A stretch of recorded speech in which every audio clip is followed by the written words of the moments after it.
Mosque after mosque to be opened in Britain, but try to open a church in Saudi Arabia and see what happens. There's no quid pro quo. And I actually, when I arrived in Atlanta, I turned on the TV, CNN, and the first person I saw was actually Christopher. And I was very alarmed, not at what he was saying, but at what he was speaking against, and that was the notion that there was a serious motion before the United Nations that saying anything critical of Islam would be criminalized.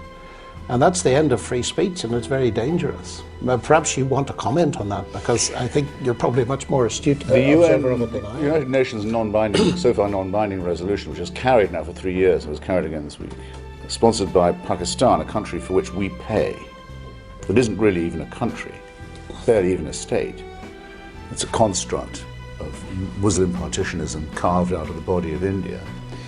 It wants to tell us what we can say and what we can think in our own country. And it says that we mustn't ever use the word Islam in any sentence that includes the words violation of human rights, for example. Now this is in the week when the government of Pakistan has handed over to the Taliban its most fertile valley, this valley of Swat, 100 miles from the capital, Islamabad, and said, you can run this valley, militarily and legally. You can have Sharia law, and you are the police and the enforcers of it. And you can close all the girls' schools. But we can't say that your religion is anything to do with violation of human rights. It's preposterous. Your point about the one-way street is very well made, if I may say so. There are madrasas within 50 miles of where I live in Washington, in Virginia. There are Saudi paid-for schools that preach violent anti-Semitism, a hatred of the Shia Muslims. Remember, don't ever forget, they hate other Muslims too. Of Hindus, of Christians and Crusaders, and of course of atheists. So they've got me, what, 3 times, I suppose, in this field of fire.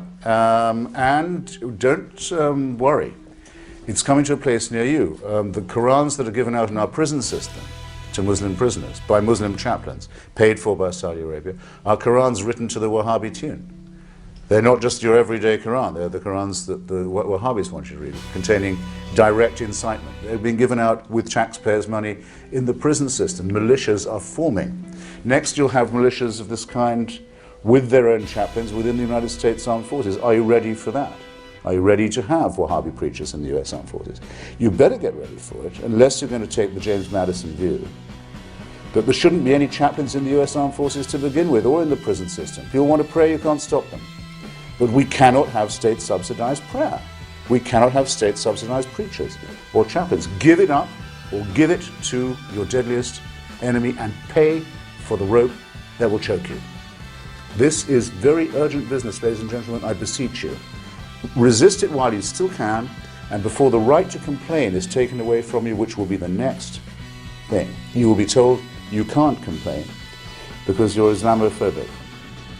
The term is already being introduced into the culture as if it was an accusation of race hatred, for example, or bigotry, whereas it's only the objection to the preachings of a very extreme and absolutist religion.